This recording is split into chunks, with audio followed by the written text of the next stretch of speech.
While I was studying for my project, the phone rang unexpectedly. When I pulled it out of my pocket, I noticed an unusual number and was concerned that it was a telemarketer. I responded cautiously. "This is a lot worse," I thought. "May I speak with Mark Mallon?" the formal voice inquired. I confirmed that it was me. "Please hold for Miss Peterson," the voice instructed. I ended the call a minute later. The telephone rang again. "Mr. Mallon, I apologize. We got cut off. Please hold for Miss Peterson." I ended the call again. The phone rang again, and as usual, I answered it. An agitated voice came over the phone, outlining the problem. I interrupted. "Please tell Miss Peterson I'm not interested in talking to her today or any other day." I hung up and resumed my work. In less than 5 minutes, the telephone rang again. I recognized the familiar number and opted to leave it on voicemail. A message icon flashed, but I decided not to check it. I had already decided on my mission and started arranging the goods correctly. The phone rang again, shattering the quiet environment. I chose to turn off the obnoxious device. I remembered my first instruction on power tools. Concentrate on the task at hand. This not only ensured safety, but also accelerated the passage of time. Now I concentrated on putting the 10-foot pine planks vertically, parallel, with 6-inch spacing between the studs. Next, I used my measuring tape to add the horizontal 2x4s. 1 on top, and 2 on the bottom. I confirmed that the building was square. Then, using a power hammer, I drove nails into each stud, fastening them to the frame. I paused to assess my work, which I considered satisfactory. I elevated the frame and leaned it up against the unfinished basement wall.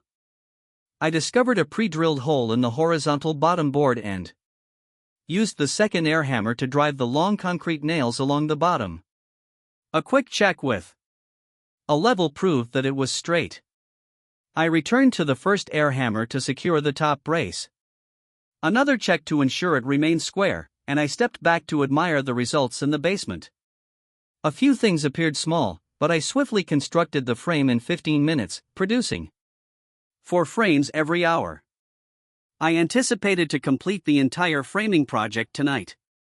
Moving closer to completion, I was relieved that the prior chores of installing conduit lines, electrical cabling, and HVAC ducting had gone successfully.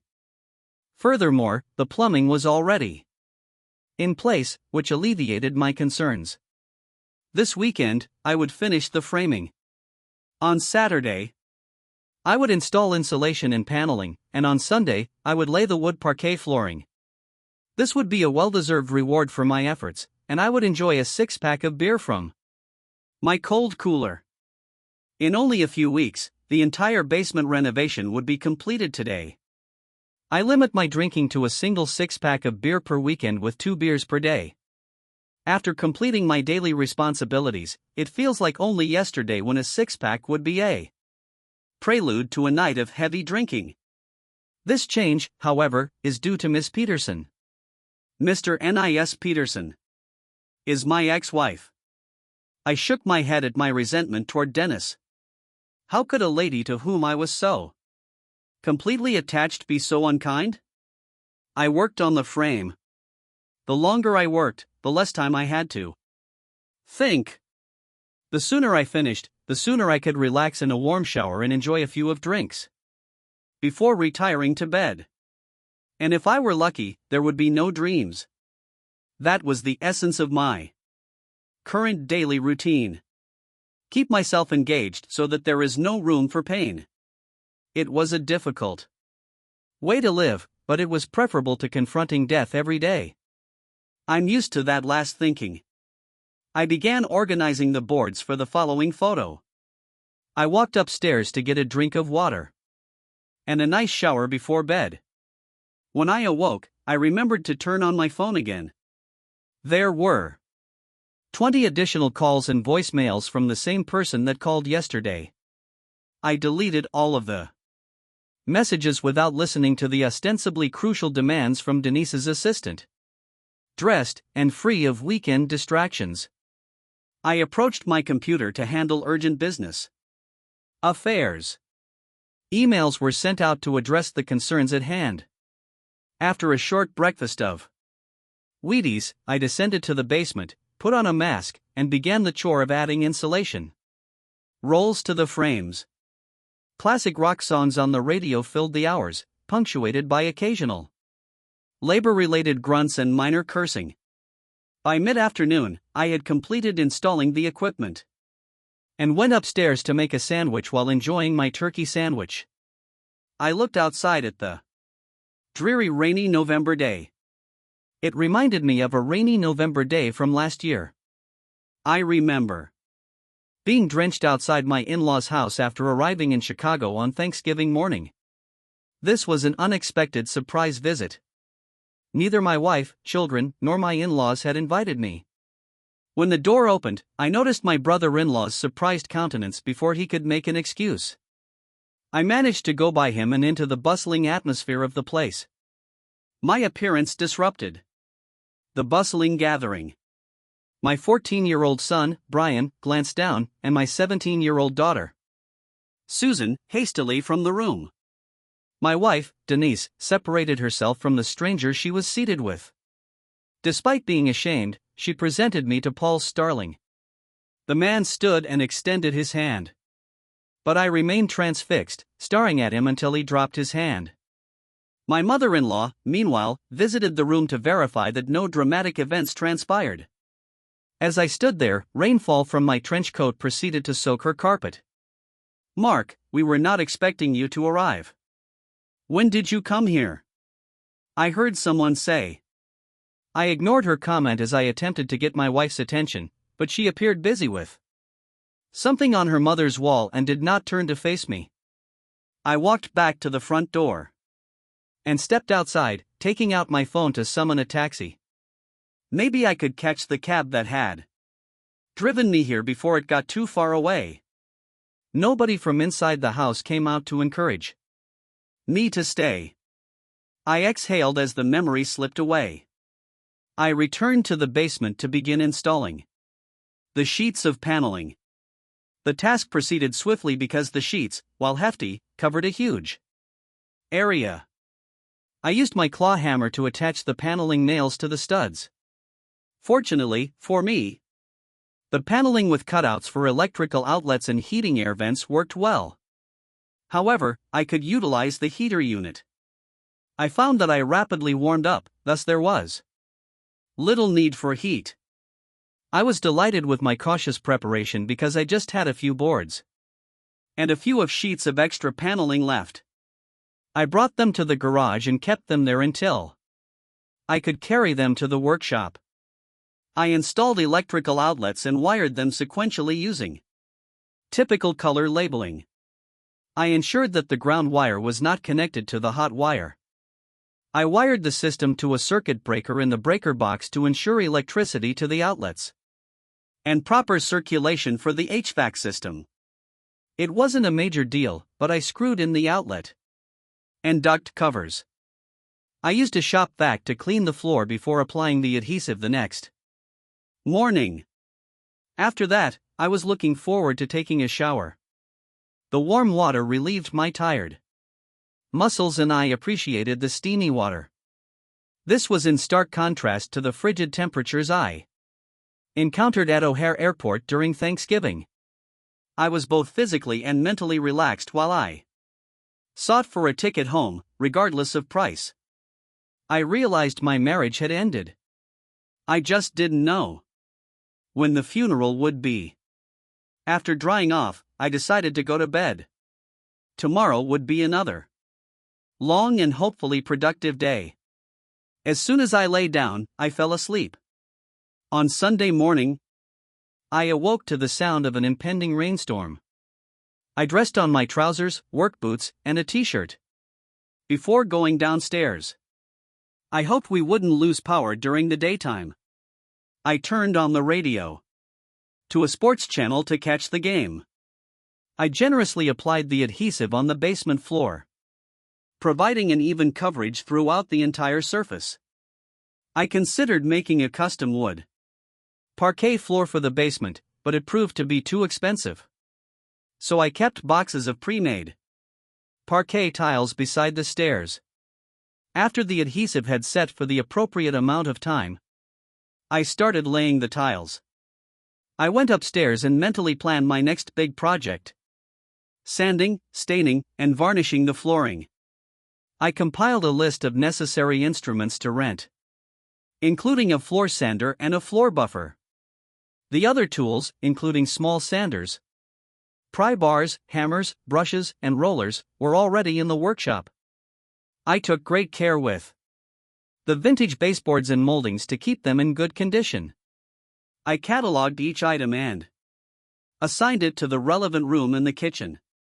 I brewed coffee and reflected on the progress I'd made in the previous month. The bright fluorescent lights illuminated the room, emphasizing the sophisticated appliances. I ate my breakfast in the nook beside the food preparation island, admiring the colorful Mexican glazed tiles that adorned it. All I had to do was knock out a non-load-bearing wall in a room that had previously been a small, servant dining area, resulting in a greatly expanded kitchen. I extended the shelves in pantry, but the room remained too large. I installed a brick pizza oven, which completed the kitchen design. The notion of pizza brought back memories of meeting Denise during a freshman mixer at a nearby pizza parlor during university. She appeared athletic, with long, strong legs, a slim frame, and a welcoming grin. She was disturbed by an intoxicated man. I couldn't understand what he said, but his actions deserved a slap across the face before he could respond. I intervened and positioned myself between them to deter additional aggression. He continued to be nasty, attempting to reach her, but I held my position. The bouncers eventually intervened, accompanying the man out of the area.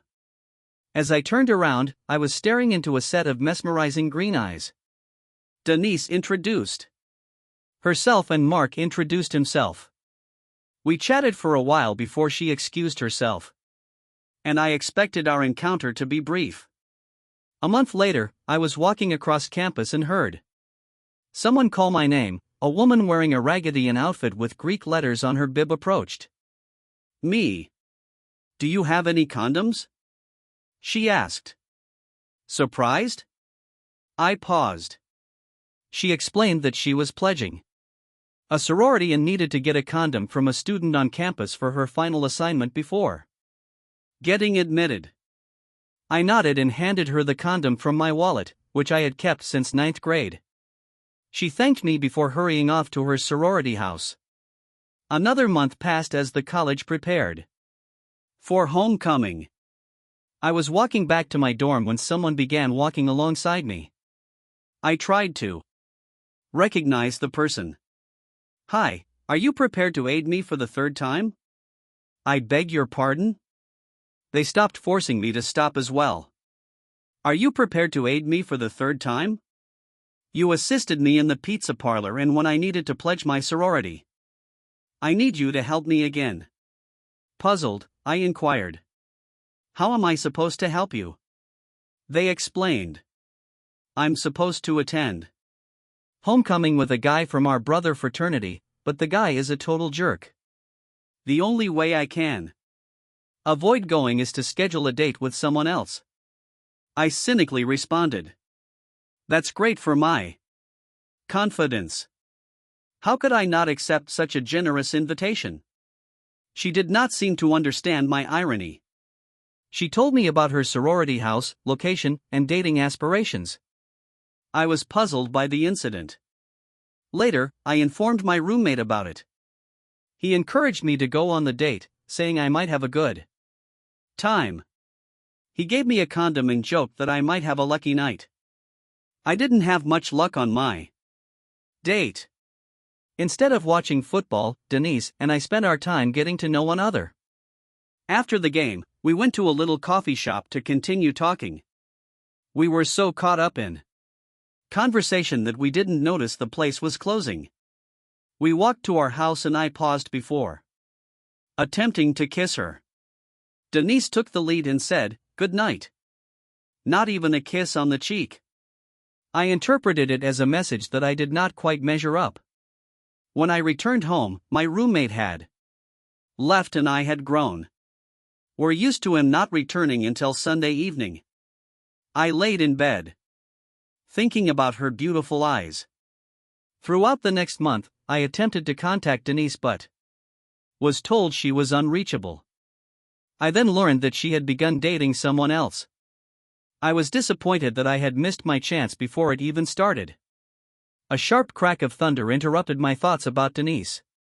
I returned to the basement and began laying the tongue and groove tiles down the sidewalls. I only paid half attention to the game, occasionally pausing to collect more tiles from the box. By the time I completed laying the floor, I was happy with how the tiles looked against the wood. I nailed down the miter baseboards and the project was finished. All I had to do was install the track lighting and crown molding and the basement would be finished. But that was for another day. Today, I would celebrate.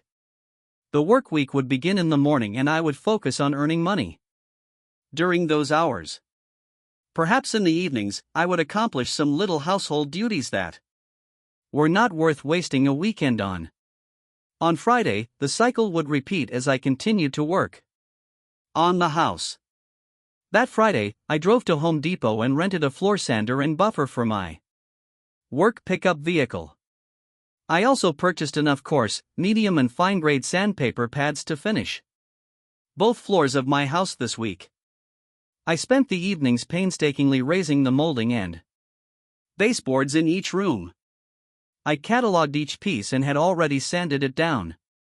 All that remained was to sand the sections with the sander. The baseboard and molding would cover the space near the walls so there was no need to stand up to them. My phone rang and I noticed another call from Denise's workplace. Over the last week, I had gotten infrequent calls from her office. So I eventually added the number to my speed dial so I could instantly identify it. This reminded me of a Friday phone call from long ago. I was studying when the dormitory phone rang. I figured it was for my roommate, but he had already gone. I responded and prepared to take a message for him. "Where are you now?" the voice shouted. "Who is this?" I inquired, surprised. "This is Denise." The voice responded. "Now where are you?" I replied. "I answered your call, so I am here." "Come to my sorority home right now," Denise demanded. I hesitated, but ultimately decided to go. At the sorority home, I introduced myself and waited. Denise was arguing with a man in the corridor when I saw her. Their conversation became heated and she pointed at me, eliciting a glare from the man. She dashed outdoors, exclaiming, "We need to leave," and began to guide me away. After a while, I asked, "Could you explain what's happening?" She frowned at me, claiming that the fraternity member was pestering me again. "How is this my responsibility?" I inquired. I needed help. She yelled, "Why haven't you contacted your boyfriend?" I turned and left. I ultimately went back to the coffee house where we had our homecoming date. She joined me and sat beside me. As we talked, my rage subsided. Then she suggested wanting to see me. "But there is one little condition. I am pulled to you, but I am not ready for a committed relationship. I want to date you while also seeing others. If this is our fate, we will know it. Will you accept that?"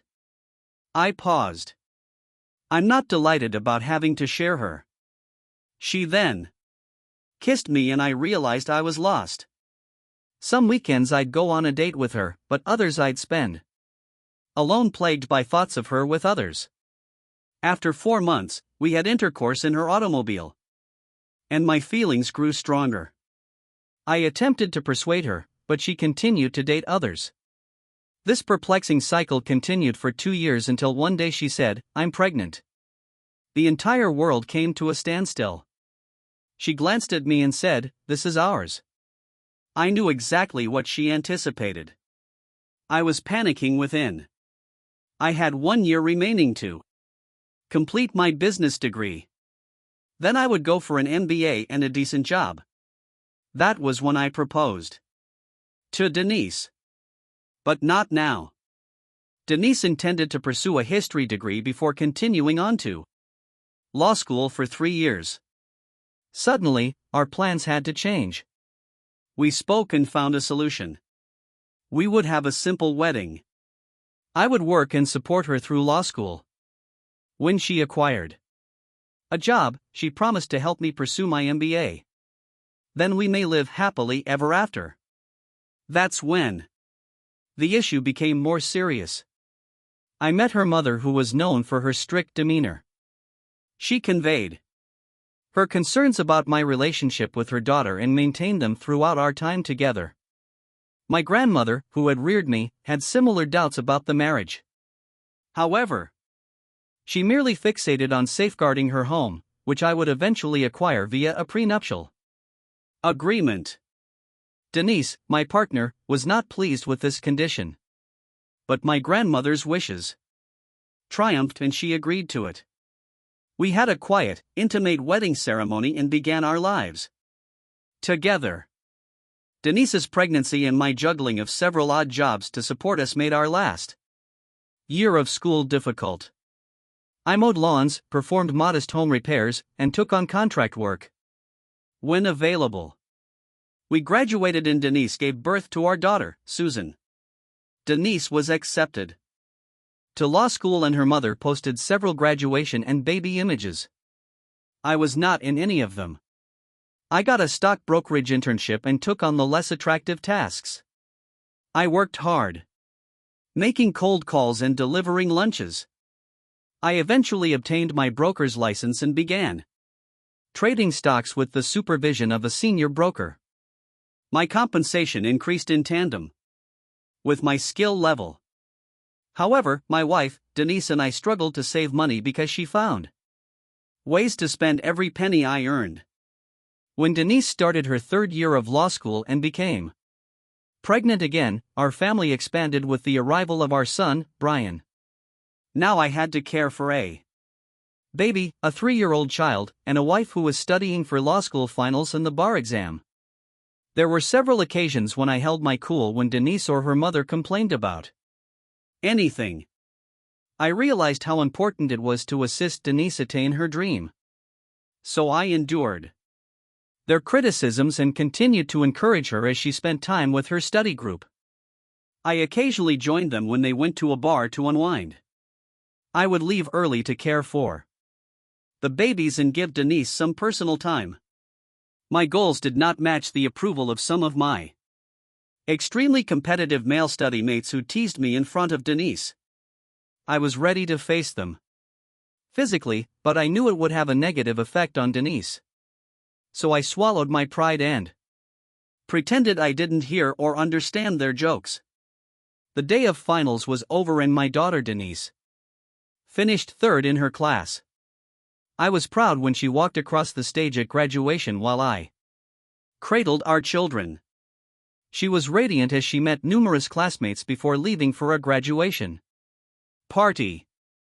She returned home around 10 a.m. the next day, stating that she had spent the night at a friend's house after drinking too much alcohol.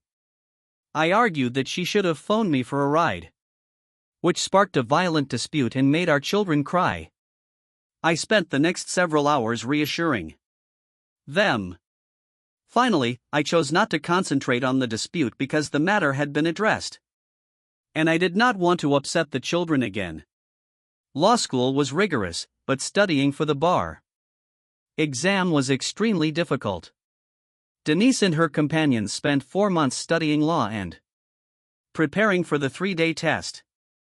I did my best to assist her by giving her foot massages and going on late-night ice cream runs. Denise excelled, scoring the highest on the bar exam. She got a high-paying job in Dallas, so we moved. I intend to start my MBA at SMU, but Denise advised us to prioritize saving money. While she worked her way up to partner at her firm, she pledged to help me get my MBA. When she became a partner, she persuaded me that having a two-income family would allow us to invest for the future. So I found a job in Dallas and started working. I quickly learned that Denise believed what was hers and what was mine was up for debate. I was in charge of renting automobiles, managing the budget, handling student loans and other tasks. Denise looked after herself, and any attempt to trace her income resulted in a heated argument. We never found out where her earnings went. We lived in Dallas for 11 years until Denise's business sent her to Atlanta. I offered to Denise that we renovate my grandmother's house, which I inherited after she died. Denise declined, likening the dilapidated Victorian estate to the Addams family home. I promised her that we could restore it to her specifications within her budget. I suppose some of her reluctance stemmed from her being upset by my grandmother's proposal for a prenuptial agreement. Denise came across a pricey house with a tight homeowners association. I persuaded her to reconsider her decision, but she was adamantly opposed. I signed the papers to purchase a home and join a country club that we did not like. I moved positions at a brokerage firm and remained at the bottom. We struggled to make ends meet, and Denise chastised me in front of the kids, which strained our marriage. The third issue arose when the house began to degrade, and the homeowners association asked that I pay for expensive repairs I couldn't afford. I feared talking to Denise, but I had reached a breaking point. My most recent employment evaluation stated that I had surpassed my income limit, implying that I was locked in my current position with no prospects for advancement. I described our challenging predicament to Denise again, presenting her the work review.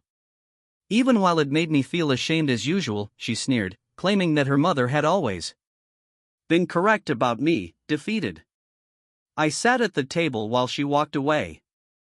The next day she told me about her plans. Her organization required someone to temporarily handle their Chicago office. This opportunity may lead to becoming the next partner at the law firm. She and the children would stay with her mother while I stayed behind to correct the issue I had caused. Despite the difficulties, I refrained from showing my frustration. The kids didn't seem upset about being removed from me. Instead, they were thrilled with the prospect of moving to Chicago and spending time with their grandma. Seeing them off at the airport was heartbreaking, but they were excited to leave. Later, I went home and cried. The next day, I planned a meeting with the homeowners association board to offer my proposal for repairing the house according to their standards. They flatly rejected my concept and placed stringent requirements that I had to meet in order for things to function. I had to make sacrifices despite my family's departure. I was still struggling financially. I started with simple jobs and worked my way up to more complex ones. It seemed that with each completed project, 2 new ones appeared, and I began to despise the money pit I called home. I could only communicate with my family on rare occasions, and our conversations were brief before they cut off the phone. I began to drinking as a coping strategy at work. This behavior was frowned upon, but by that point, I didn't care. Time passed in the winter. Vacations neared. I called Denise and asked her to come home so I could be with my family. She explained that it was not possible owing to her work schedule. I recommended flying there instead. She responded that I should prioritize fixing the house above taking a trip.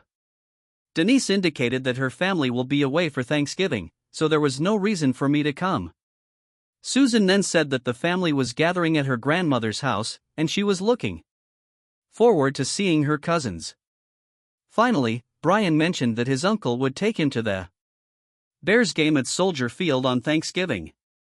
Something seemed odd, and I couldn't take it any longer. I chose to travel to Chicago. There, I found answers to questions I didn't know I had. One question concerned how soon I was replaced.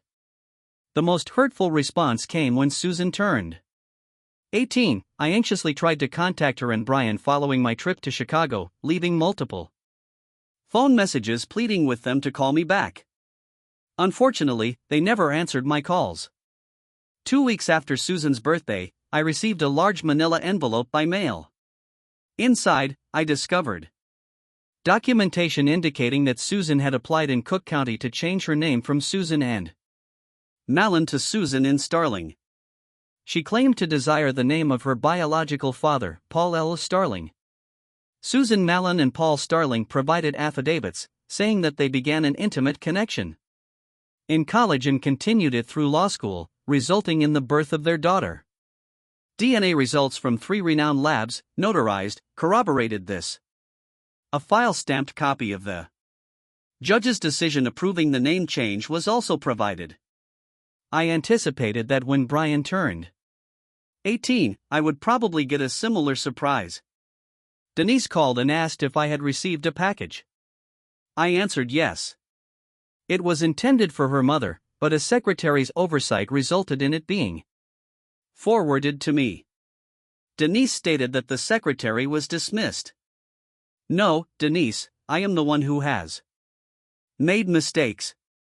I've been making these for more than 20 years. I finished the call and shortly thereafter received the divorce papers. Denise earned more, but she argued I didn't deserve a fair share of the marital assets. It was hers. It was my. The house was the lone exception. She wanted half when it sold, despite the fact that she made no contributions to it. In other terms, I would lose $400,000.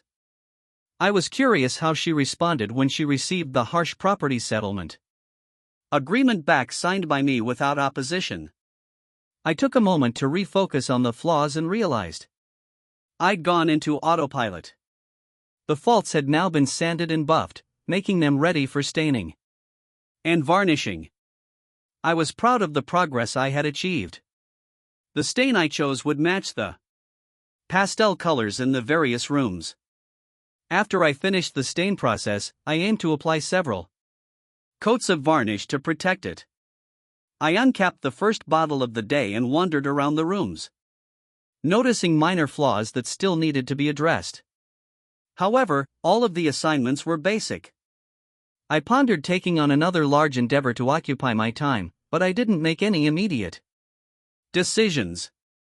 I was on the master bedroom balcony admiring the expansive backyard. I considered having a large swimming pool with an associated hot tub as well as a pool house. I smiled at the thought of studying and applying for permits. I imagined other pool sizes and styles, estimating the prospective expenditures. Soon, I heard a strange vehicle and people shouting. However, they were not visible from the back. I went to a bedroom that faced the front street. I looked down and saw a large rental truck with a trailer attempting to pull into the driveway of the house next door. The driver fought to control the vehicle and accidentally jackknifed the trailer into the wet grass, causing the wheels to spin deeper into the lawn. I hurriedly stepped outside and tapped the driver's window. Startled her. She turned and looked at me, surprised, and despite her difficult condition and tears, she was unquestionably beautiful.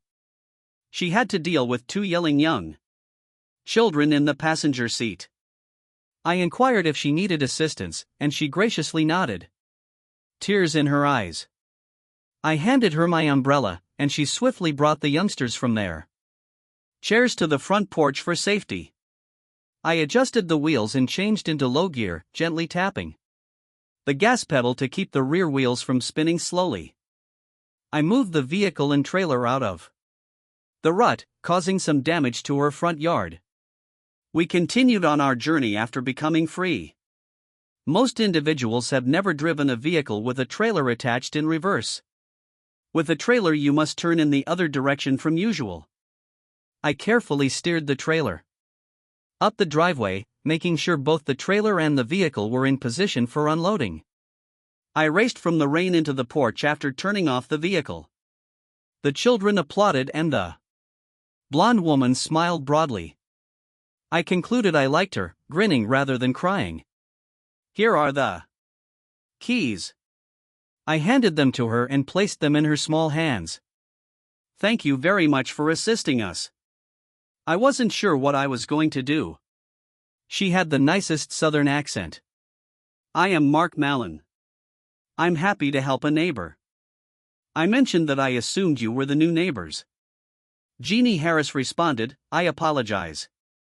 I'm Jeannie and these two are Kay and Billy." The youngsters rejected the description but hugged their mother. I smiled, knowing that the situation was ended. "I hope you have help unloading the truck and trailer." I commented that Jeannie seemed sad. "We had help loading, but there are just 3 of us unloading." I offered, "Allow me to assist if it becomes too difficult. I can contact some folks to aid." I got another smile of gratitude as she thanked me warmly.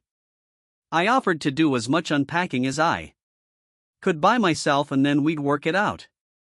The 3 retreated to their house. Cries of dismay rang through the house immediately. I entered the dimly lighted room where Jeannie was plainly agitated and explained that the electricity was meant to be turned on. I reassured her before heading outside to phone a friend who worked for the power company. I gave him the address and he noted that he had gotten that particular assignment for placing the meter. However, because no one was home, he was required by corporate rules to vacate the premises. He planned to return on Monday afternoon to try again. "They're here now," she remarked, referring to the woman with 2 young children.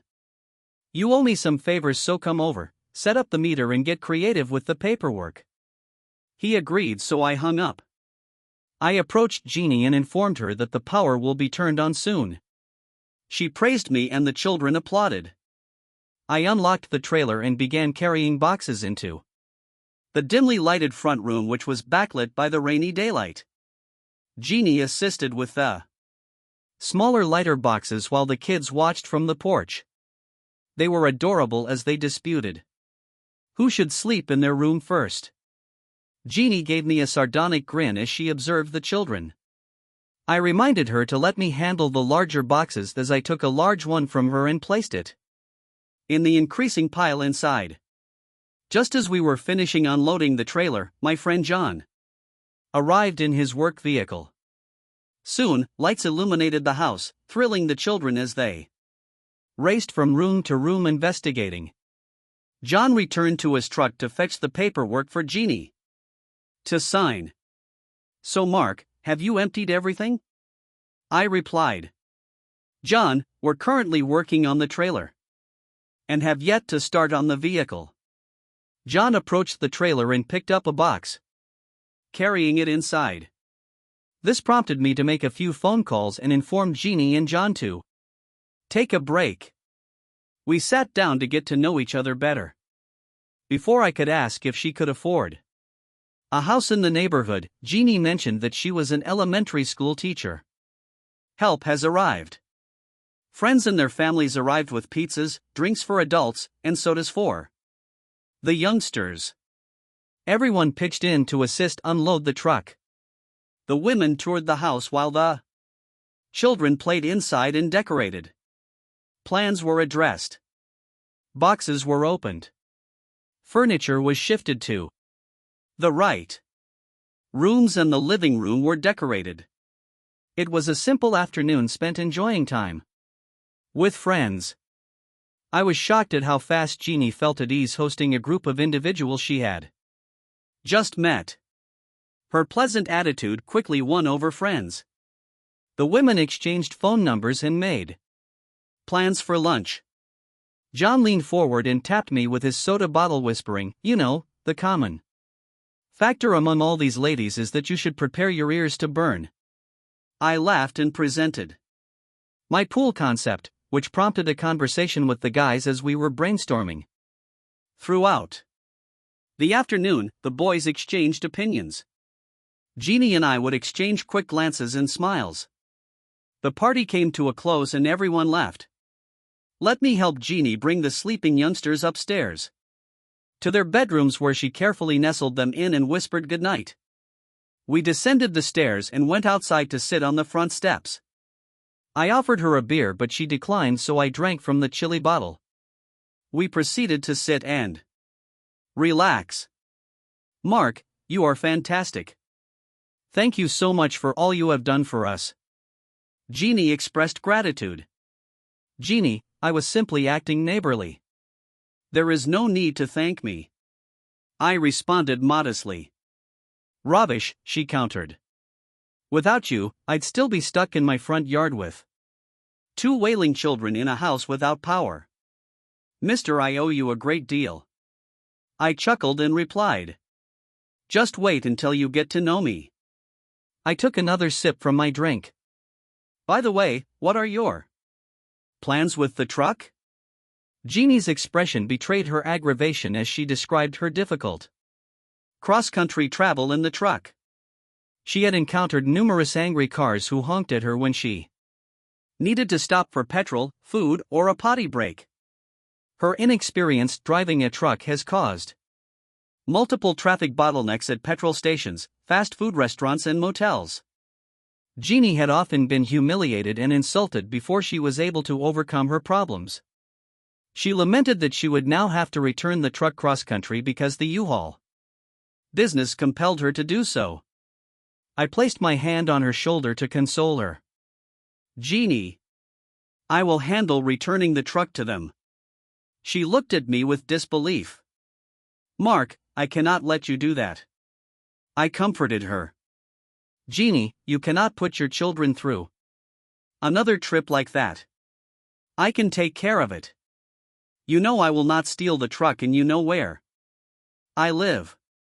After a few more hours of her wrangling, she eventually handed me the leasing papers. When I told her I'd leave around 9 a.m., she suggested we call it a night. As we stood up, she unexpectedly hugged me and kissed me on the cheek before going inside. I felt happy as I walked home. The next morning, I knocked on his door. She opened it and I was greeted by two excited children hugging my legs, calling me Mr. Mark. I laughed and picked them up, carrying them inside. Jeannie nervously handed me keys and an envelope full of $20 bills. She explained it was for gas money and a bus ticket to get back home. Mark, please be careful, she said as I started the truck and backed the trailer down the drive. When will you be back? She asked. I smiled. Sooner than you think.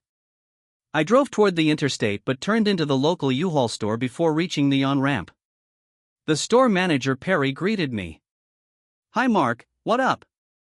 Mark handed him the paperwork and he examined it. Perry, this states it's a round-trip rental and the truck and trailer should return there. Well Perry, things have changed and this needs to be a one-way rental.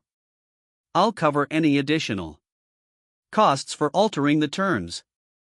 Alright, let me confirm this with the original store. While he waited, Perry noticed an escalating conversation with the other party. The phone, culminating in him yelling that he would accept delivery of the truck and trailer. He then slammed the phone down as he walked to Mark. He said, "Don't say a word, Mark." I smiled and handed him the keys as he inspected the truck. Then I gave him a credit card to cover the change from a round-trip rental to a one-way. He handed me a receipt and I thanked him. 30 minutes later, I found myself getting out of a taxi in front of my house. Kay and Billy were playing outside and as they saw me, they excitedly called out Mr. Mark. Jeannie, who was outside, came over with a surprised look on her face. What happened? Please don't tell me you had an accident. I laughed and informed her that I had just returned from dropping off the truck and trailer at the local U-Haul store. She frowned. But back home, they told me when I rented the truck, I had to contract it for a round trip. They weren't going to let me have it unless I returned it. Genie, when I talked to the local U-Haul manager, he called them and explained the change in circumstances and got them to agree to allow him to accept the delivery of the truck. Okay, it was a lie. But it didn't hurt anyone except the jackasses that rented the truck, and it solved the problem. At any rate, Genie smiled as I gave her the receipt, which signified the transaction was complete. You seem to be having fun, she remarked, glancing at my dirty clothes. She explained that the house was more complicated than she initially thought. I offered to help her if things got too difficult and returned the envelope of money she had given me earlier. I went back to working on my house, applying the stain to the second floor and starting on the first floor. The task was therapeutic, but my thoughts kept drifting to the attractive blonde next door. I hadn't felt like coming in a long time, but there I was, humming away. Just as I was lost in my thoughts, there was a knock on my door. Anxious, Genie stood outside. I have a plumbing emergency. There's water leaking under my toilet. Can you help me? Let me grab some tools and I'll be right over. Genie, I quickly gathered up all the tools I suspected I would need and went next door. Kay and Billy were waiting for me at the door. I found Genie in the bathroom, wiping up water with a towel and hand-wringing it into the sink. I set my tools down and knelt to turn off the water at the valve. After flushing the commode, water leaked from the toilet. I assured Genie I could handle it, and she moved away, attempting to discreetly remove her clothing from the shower rod. I didn't acknowledge her actions as she stood in the doorway. Quickly, I disconnected the tank from the water line and removed it from the bowl. The wax ring had failed, as I suspected. I cleared the old wax ring and replaced it with a spare from my own renovations. Throughout the process, I explained my actions to Genie. I applied caulk around the edge of the bowl and gently placed it on the flange. I instructed Genie to sit on the toilet lid and she giggled as she complied. Her weight would help ensure a proper seal. I tightened the bolts to the flange screws while working around her. Then a sudden impulse struck me. I considered opening her long, shapely legs and burying my face and her jeans-covered private area. However, I dismissed the thought and focused on the task at hand. After ensuring the wax ring was sealed, I kept Genie sitting for an extended period, despite the challenging positions I had to assume. Eventually, I asked her to stand so I could reattach the tank. Once secure, I turned the water supply back on and conducted a test flush. The water flowed normally and Genie exclaimed in triumph. I finished with another bead of caulking around the bottom of the bowl. After that, it was just a matter of mopping and cleaning up. She moved to hug me, but I indicated my wet clothes. Well, let me wash them, she cried. I reminded her that I would be running around without clothes and she blushed. She said she would like to treat me to a meal, but without her car, she hadn't had a chance to shop for groceries. She and the kids would be surviving on delivery food. I told her if she liked, I would go home, change and take them out for dinner. She was worried that they were imposing on me too much. I told her not to think that way and I would be there at 6 p.m. to take them out for dinner at 6 p.m. I arrived at their garage and they greeted me. They were pleased to see I had bought booster seats for Kay and Billy. We put the kids in their seats and went to a family-friendly Italian restaurant.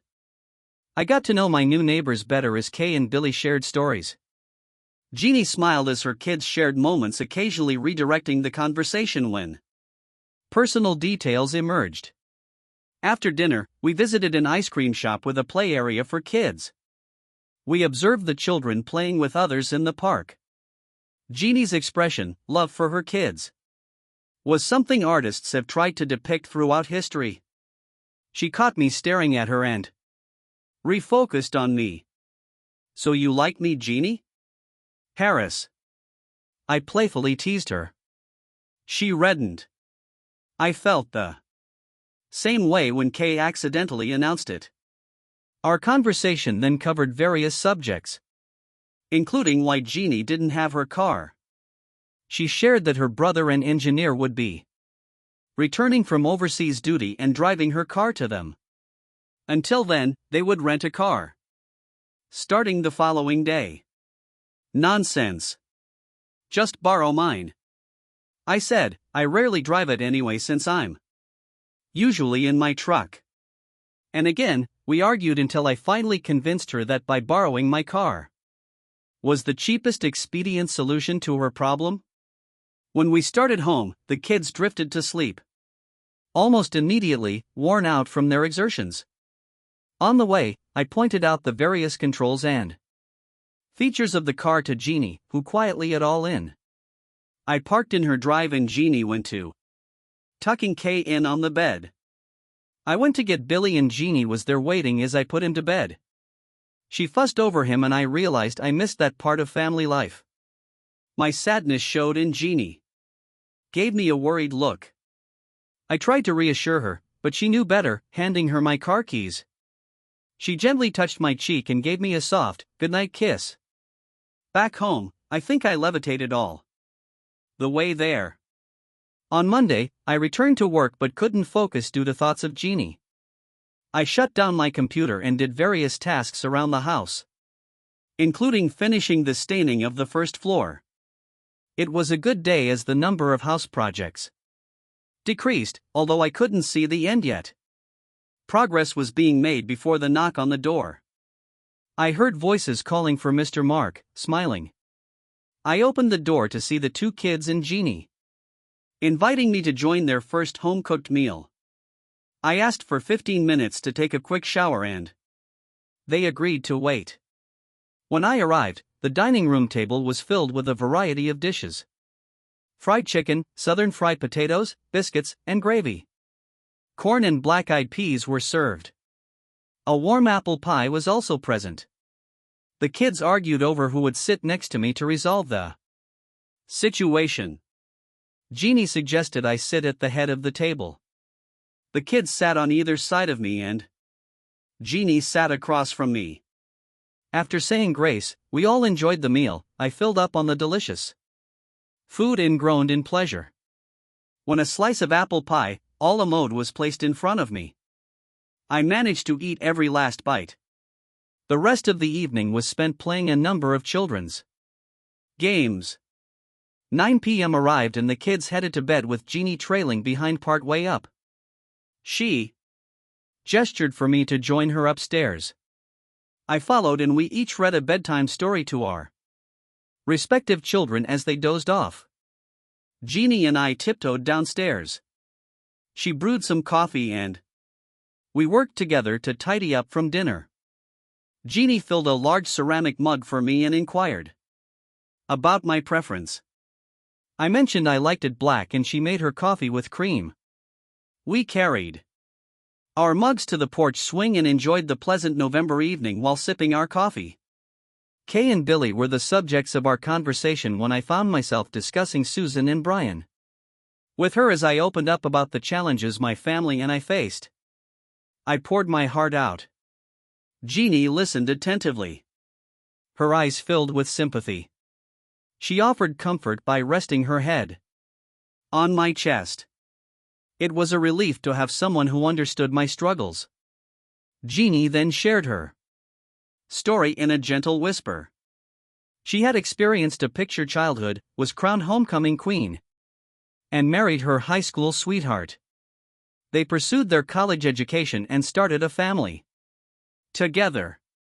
Somewhere along the line, the train derailed from its intended path.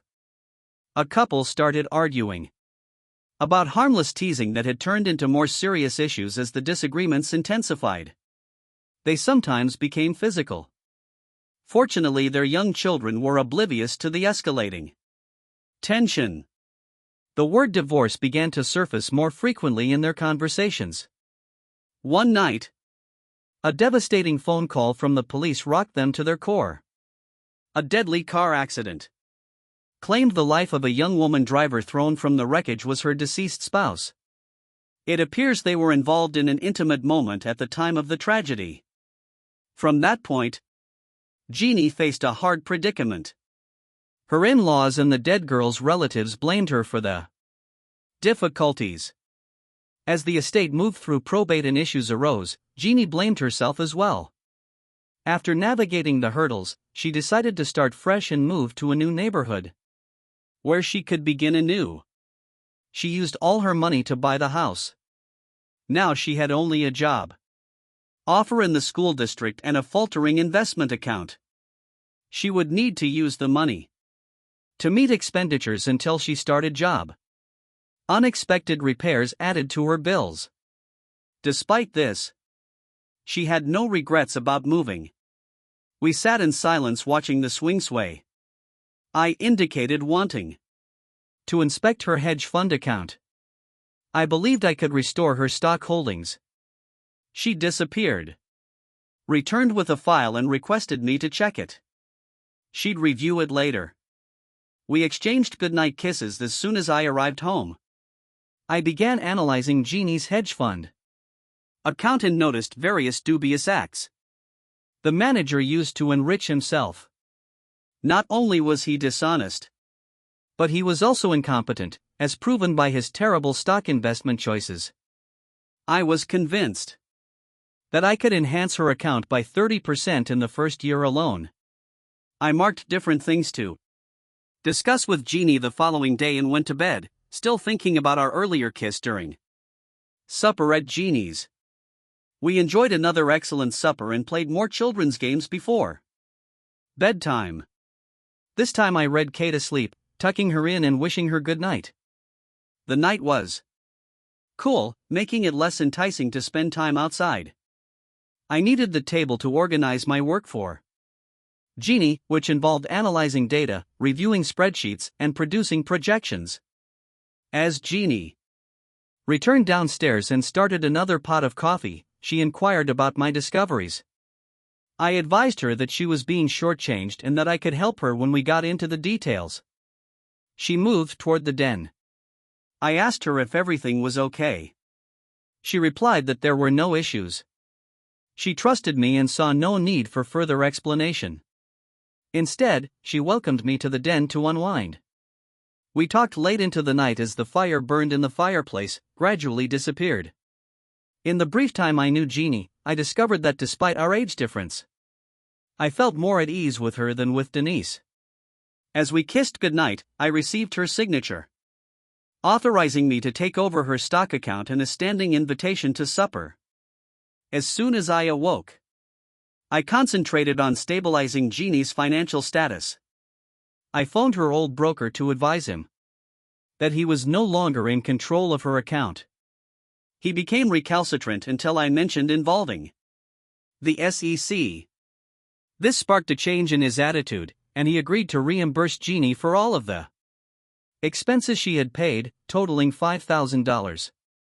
Within minutes, I received an electronic confirmation of the account change. It was a significant feat in only 10 minutes. I began rearranging her investing portfolio, removing underperforming equities, and replacing them with more reliable ones. I have included several risky equities that could potentially generate bigger returns, but would require attentive monitoring. I chose not to charge a fee for managing her investments. After a profitable trading day, I felt proud of my efforts. That evening, I went to supper at a nearby restaurant satisfied. When I tried to discuss her portfolio with Jeannie, she informed me that she respected my judgments and did not require daily reports, with her belief in me. I continued to manage her assets and looked forward to our nightly sessions. Instead of concentrating on house improvements, Jeannie and the children spent their weekends visiting the city. While this was not totally factual, I was assisting Jeannie at her home. Her house, like mine in the past, needed some repairs. My skills came in handy as we addressed issues and proposed solutions. Jeannie made the final decision, but she also set the tempo of our relationship. Our goodnight kisses progressed into more intimate encounters. When the kids were asleep, Jeannie only let me get to second base since she felt uncomfortable doing more with the kids upstairs. Despite this, merely holding Jeannie's lovely body next to mine was enough for me, even if I did occasionally return home in discomfort. Then, Jeannie's brother Ray and his family arrived in her automobile. We grilled steaks as he and I became acquainted. I could tell Jeannie was going to ask him what he thought of me, and I wanted an honest opinion, so I didn't make any pretenses with him. Ray, I want you to know that I genuinely care for Jeannie. I hope we can all get along nicely. Please allow me some time to show you how much I care about her. Mark, I understand that you've always been there for Jeannie and the kids. She values your presence, and I believe the two of you would make an excellent couple. However, if you ever injure her in the way that terrible person did, you and I will have an unpleasant chat. We hoisted our beer bottles and carried the steaks inside. After supper, Billy and Kay brought their cousins upstairs, while Jeannie and I talked with Ray and his wife. Our chat finally shifted to hilarious childhood memories. Jeannie would laugh and playfully object as Ray continued to tell stories all night. Finally, Ray glanced at his wife and said, "Honey, let us put the kids to bed and then get some rest." With that, we all agreed. Our good nights are in the dim moonlight. I gradually undressed Jeannie, taking the time to kiss each exposed place as her top was removed. I noticed her well-shaped chest for the first time. Its prominent outlines highlighted the pale brown patches that framed her small, pea-sized teats. I gently grabbed her breasts, kissed and nibbled on her teats. Jeannie's fingertips massaged my hair and encouraged my contact. Although I wanted to cherish the occasion, I was eager to resume our personal relationship. I went southward, gently kissing her ribcage, abdomen, and navel. I slowly removed her panties, which dropped to her feet. As I knelt before her in amazement, her beautiful tawny hair shimmered with expectation. I moved to her ankles, licking and nibbling while my fingers traced her leg muscles. My tongue traced a lengthy path up to her knees as I kissed and nibbled behind them. Her entire body trembled in reaction. I found a sensitive place. I ascended to her firm thighs, kissing and biting her silky flesh. I approached to her crotch where the alluring perfume flooded my nostrils. I gently kissed around the area but never directly on her private region. A tender place emerged from within the folds of her inner thighs. Jeannie's anticipation intensified as she encouraged Mark to get closer. "Please, Mark," she pleaded, "no one has ever gone through this with me." Mark, ecstatic at the thought of being the first to explore her, maintained his methodical seduction. He lavished Jeannie with soft kisses, tenderly caressing her in response to her growing yearning. She begged me to stop, but I persisted, wanting to push her to the limit of pleasure. I moved in and lightly kissed her inner leg, making her tremble unexpectedly. I placed my lips against her delicate skin, tracing my tongue through her warm velvety folds. My tongue danced and explored, evoking a scream of delight as her body trembled from pleasure. Her hands held my hair, forcing me to go further, and I followed suit, my tongue burrowing into her depths. I could feel her heartbeat and the throbbing of her love button. So I focused on it, flicking my tongue against the tip. Her sobs of pleasure became more frantic, and I knew she was nearing the height of her ecstasy. Jeannie laughed loudly as they played a game together. Her muscular legs tickled him gently, forcing him to laugh as well. They continued to enjoy each other's company, exchanging many grins and laughs. After a fun-filled day, they retreated to their bedroom to embrace and exchange warm, heartfelt kisses. As I stripped, I noticed her eyes appreciating my body, and her jaw fell in surprise. When I took my shorts off, Jeannie knew I was well endowed from our makeout sessions, but this was the first time she had ever seen my chest. My broad-shouldered, well-built figure swung as I got into bed, and Jeannie gripped and squeezed my chest. "My God, you're far more muscular than Richard," she marveled. "I'm not sure I can handle that in my frail, small arms." She knelt over to begin stroking her newly discovered source of strength. She managed to squeeze in about 4 inches before having to stop. She told me I could easily lift Richard now.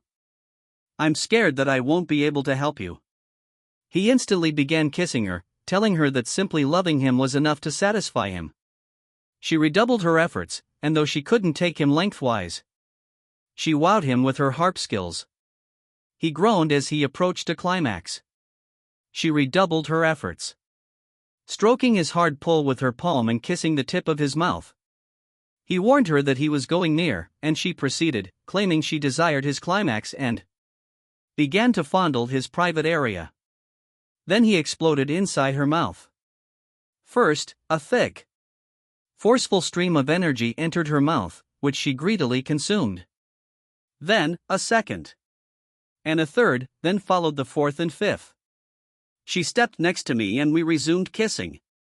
Within minutes, it was clear that I was ready to go again. Jeannie couldn't believe it, claiming Richard was only available once per night, even on their honeymoon. I rolled on top of her, reminding her of all the ways I was different from Richard. I slowly eased my body inside hers, letting her adjust to my size. Each indication of difficulty would be replaced by a look of pleasure, and she would encourage me to continue. The close, warm sensation of our bodies coming together was thrilling. As I got further, Jeannie replied with oohs and ahs, moving her body against mine. Finally, I was completely attached to her, tying her to the bed as she gazed up at me in astonishment, passion wriggling against me. I slowly and cautiously moved closer to Jeannie, causing friction between our bodies. Jeannie sighed and I felt her muscles tense and uncomfortable every time my body moved away from hers and relaxed in expectation of each delightful advance. Her legs embraced me. Then she closed them around me as I proceeded in my attempts. We continued to kiss while we engaged in the action, oblivious to the passage of time. Our bodies glistened with sweat as we worked to fulfill one another. Our movements coordinated as we worked toward a same goal. Jeannie's rushed moans became increasingly urgent. She begged Mark to meet her wants, and their tempo quickened as Mark continued to fulfill her wishes. Jeannie's eager expression intensified, the tension rose. And Mark could feel his own climax approaching. "Wow, Mark!" Jeannie yelled out as she approached her climax. Mark continued to push himself. Power drove their bodies together with unwavering force. Jeannie's legs kicked furiously in the air, and her claws sank into Mark's back. Finally, she had her moment of ecstasy, thrusting against him as they hit their climax together. In reaction, I went closer to her, and our bodies became entwined. As the time came to a close, I heard her express her thanks with silent cries. We had a lovely moment when she sat on my lap to prevent discomfort. Our mingled bodily fluids cooled against us, signaling the conclusion of our intimate contact. I softly stroked her as I returned. We exchanged kisses as we recovered. We continued to quietly explore one another as the night progressed. I can only describe how captivated I was by her beauty to justify my next move. This time, I had Jeannie sit on my lap, cowboy style, and she established her own tempo while grinding against me. My hands extended out and gripped her in appreciation, her curves undulating with motion. She groaned at first when I softly caressed the sensitive parts, but then she moved forward and offered her body to my mouth. I passionately kissed and caressed both of them as we drove each other to our next climax. This time, it came softly and gently as I focused my attention on Jeannie. We lost count of time as we gently stroked each other in the afterglow. Eventually, we realized we were both hungry. We smiled and rose from the bed. I slipped on my shorts and reached for a t-shirt, but Jeannie stated she was wearing one and was overjoyed to see her. I was expecting more, but she wore her new gown. playfully as we went downstairs to the kitchen. We chatted lightly and comfortably while retrieving food from the refrigerator. Our relationship became stronger, evolving from neighbors to friends to lovers. As I put the plates away in the kitchen, seeing Jeannie at the table, barefoot and wearing my t-shirt, fueled my desire for her. I told her that I was still hungry. She appeared perplexed until I knelt in front of her and smiled broadly. She extended her legs, beckoning in. I concentrated on my duty, gently wiping the sink and storing the dishes. She repaid me with tender kisses and a bright smile. I gently carried her upstairs and put her on the bed, admiring her. At that time, I felt a strong sense of love and dedication. I promised to always defend and cherish her no matter what. It was an accidental moment that let me distinguish between Denise and Jean. My days of brooding on the past and working nonstop were behind me. It was time to embrace life once more. Jeannie and I hugged, and she wrapped my arm around her to keep her safe from the night. The warmth of her body eased my semi-erect state, and we both knew we'd wake up to a pleasant surprise in the morning. I whispered good night to her and we quickly fell asleep. Months passed until one afternoon, the front doorbell rang. To my amazement, Denise, Paul, Starling, Susan, and Brian were standing at the door. I knew they were back in town, so I didn't let them in and instead slammed the door behind me. We waited in silence until Denise spoke. She apologized that she had bungled our entire issue and wished to make things right. It turned out that Paul, the fraternity lad, was the person her sorority had matched her up with years prior. We were rivals despite having never met. Denise continued to see him, and it was 50-50 that any of us had impregnated her. Denise chose me and planned to spend her life with me later in law school. Paul was one of her classmates. He sought her, but she resisted for a while. But she soon fell for his charm again, rekindling their relationship. When Denise graduated, we moved to Dallas. She thought that would be the end of it. After going to Atlanta and later to Chicago, she discovered Paul working for a different company. They eventually reconciled and she realized that her children were his biological progeny.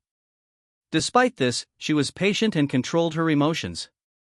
Denise prioritized the family's best interests, which included separating her husband and ensuring the best possible outcome for her children, including claiming half of the marital estate's proceeds. The family was moving to Atlanta because of a promotion. They learned about the renovation of the user's grandmother's former neighborhood in Chicago. Everyone wanted to purchase and renovate the historic mansions. The user was unemployed following a divorce and unable to maintain the grandmother's home. Denise offered to pay off the mortgage and provide $100,000. To level things out, the user had to transfer ownership of the grandmother's house to Denise. I stared at her while she held up the check. She slowly lowered her arm and I remained mute. I gently invited them inside and I thought I detected hints of victory in their smiles as they walked in. I could hear their shocked gasps as they glanced at the lobby, which was illuminated by the big chandelier. I explained my attempts to restore the entranceway. We entered the drawing room where the excellent workmanship and tasteful furniture wowed them. I talked about my efforts in each area while they marveled at the beautiful transformation in the house. Susan gasped when she saw the Steinway grand piano in the conservatory. Her passion for music was well known, and as a child, all she had was an electric keyboard. She softly stroked it as we proceeded to the next room. Then we moved upstairs to the vast, warm bedrooms, eventually ending up in the master bedroom, which was filled with sunlight. The master bathroom included a walk-in shower with multiple shower heads and a big enameled clawfoot tub. I brought them out to the balcony, which overlooked the Olympic-sized pool. pool house, and hot tub on the patio deck. We continued exploring each area until we arrived at my study. I talked about the mahogany paneling in my search for furnishings that would match the theme. Several first edition volumes lined the built-in bookcases. Butters, my pet golden retriever, approached and sat with me on the sofa. Denise scowled, displeased by the number of dogs around. She was no longer important to him. After visiting that location, would you ever consider returning to the root of your suffering? Before anyone could react, children poured in joyfully sharing their day. We went to the aquarium, Billy shouted. That is an aquarium. Kay made a correction. Billy, but our aquarium at home is superior, Kay agreed. Their enthusiasm for the basement while the aquarium is obvious. Denise was taken off guard by the interruption. I didn't disclose any information because Jeannie was 7 months pregnant. Honey, I didn't realize you had visitors. I assisted Jeannie into a chair and inquired about her well-being. She replied with a loving smile and a kiss. I informed them that they were not visitors and that they were leaving now. I accompanied them outside and instructed them to keep their distance as they drove away. I knew they had many questions, but they'd never find the answer. I promptly walked out of the house and returned to my grandmother's house. After returning from Chicago, the house was still in decent condition, and I thought I could mostly restore it on my own. This became part of my work-based therapy. I used my years of expertise at brokerage firms to learn how to avoid dangers in trading. Despite having some independence in my work after returning from a trip, I opened a fictitious business account and used the organization's resources to participate in multiple transactions. By the end of the day, I had made a large amount of money and returned it all to the company. I removed the transaction records from the company's computers, leaving no evidence. Although I knew my activities were illegal, I justified them by thinking about the money I had helped my coworkers earn over time. I was satisfied with my one-day contribution. The next day, I increased my trading intensity and earned $10,000 before the end of the session. This pattern continued throughout the week, with my earnings doubling or tripling until they hit $200,000. I decided to take a short position in certain expensive technology equities. I timed this trade correctly, resulting in 600% returns on each stock while avoiding a margin call. My wealth had crossed $1 million. However, my superiors began to inquire about the account. The same gentleman who had previously given me a terrible rating now asked that I turn up the account to him. In response, I promptly transferred the monies to an offshore account, turned to him, and ordered him to take a trip before quitting my job right away. Since then, I've continued to run until I was fairly successful. That is why I had no objections to signing Denise's property settlement agreement. In her rush to safeguard her valuables, she hadn't checked to see if I had any, and they kept growing gradually until I met Jeannie and realized I had an opportunity to start anew. When I married Jeannie, I finally divulged the amount in her account. She was taken aback when she heard the figure $2 million. Actually, she was startled when I informed her I was worth little more than $1,400 million. Then I informed her that I owned every house in the block radius surrounding ours. Her house was the only one I had been unable to acquire, and it turned out to be the best investment I never made. Denise would never comprehend the connection between wealth and authority. Overseeing such riches necessitated extensive legal counsel, which I contracted with Denise's firm to do. Even though she was unaware of it, I made it clear to several senior partners that I would be upset if Denise became a partner. That is, assuming she still had her law license. Denise and Paul went to the financial institution that owned the loan on our shared house and forged my signature on the paperwork for a supplementary mortgage. They did this to get a cashier's check and encumber me with the supplemental mortgage. Too bad they didn't realize I also owned the bank and had been notified of any questionable behavior on that account. Now, my good friend, the district attorney whom I backed in the previous election, would take legal action against Denise and Paul. He pledged to make sure they suffered harsh consequences for their behavior. I wondered as I hung up the phone with him whether Denise would represent herself or hire a public defender for her trial. With the introduction of the low-income housing project near my pals and the Homeowners Association Ocean, she wouldn't have much.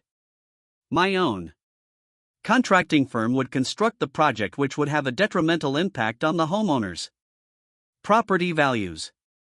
Everything was connected since I purchased the land to contribute for tax purposes. As I sat beside my wife, I placed her feet in my lap and softly massaged them. Our adopted children watched television with their cousins who are visiting from their new home. My wife's delighted sighs filled me with excitement as she smiled at me. Every night spent with her was a wonderful occasion. Thank you for spending the time to hear today's story. If you enjoyed this essay, please like it and subscribe if you haven't done so already. If you have a tale to tell about your or another person's predicament, please do not hesitate to contact me. Take care.